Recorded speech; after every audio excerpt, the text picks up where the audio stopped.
ഇപ്പോൾ VS. അച്യുതാനന്ദനെ EP. Jayarajan അനുസ്മരിക്കുകയാണ്. കേരളത്തിലെ ഇന്ത്യയിലെ കമ്മ്യൂണിസ്റ്റ് പ്രസ്ഥാനത്തിന്റെ അനിഷേധ്യ നേതാവായ സഖാവ് വി.എസ്. നമ്മെ വിട്ടുപിരിക്കും. ഇന്ത്യൻ കമ്മ്യൂണിസ്റ്റ് പാർട്ടി മാർക്സിസ്റ്റ് അതിന്റെ രൂപീകരണത്തിൽ പങ്കെടുത്ത ജീവിച്ചിരിക്കുന്ന അവസാനത്തെ നേതാവാണ് സഖാവ് വി.എസ്. കേരളത്തിന്റെ ഇന്നത്തെ വളർച്ചയ്ക്ക് വലിയ പങ്ക് വഹിച്ചു. കേരളത്തിലെ നിയമസഭാംഗമായും പ്രതിപക്ഷ നേതാവായും മുഖ്യമന്ത്രിയായും വളരെ കാലം അദ്ദേഹം ഈ കേരള രാഷ്ട്രീയത്തിൽ നിറഞ്ഞു നിന്നു.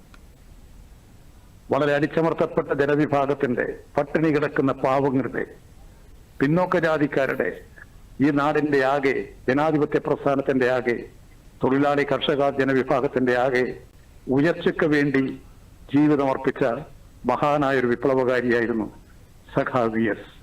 ഒളിവിലും തെളിവിലുമായിരുന്നു തന്റെ ജീവിതം. അതിലൂടെയെല്ലാം ഒട്ടനവധി ത്യാഗപൂർണമായ വഴികളിലൂടെ സഞ്ചരിച്ച് അദ്ദേഹം കേരളത്തിലെ, ഇന്ത്യയിലെ കമ്മ്യൂണിസ്റ്റ് പ്രസ്ഥാനത്തിന്റെ ഉന്നതനായ നേതാവായി അദ്ദേഹം നമ്മെ വിട്ടുപിരിഞ്ഞു. അദ്ദേഹത്തിന്റെ ദേഹവിയോഗത്തിൽ നാടാകെ ദുഃഖത്തിലാണ്. ഒരു ജീവിത കാലഘട്ടം മുഴുവൻ ജനതയ്ക്ക് വേണ്ടി ജീവിതമർപ്പിച്ച ഉത്തമനായ കമ്മ്യൂണിസ്റ്റ് പോരാളി, ഉത്തമനായ കമ്മ്യൂണിസ്റ്റ് നേതാവ്. അദ്ദേഹത്തിന്റെ ജീവിതം എല്ലാവർക്കും ഒരു വഴികാട്ടിയാണ്, ഒരു ഗുണപാഠമാണ്.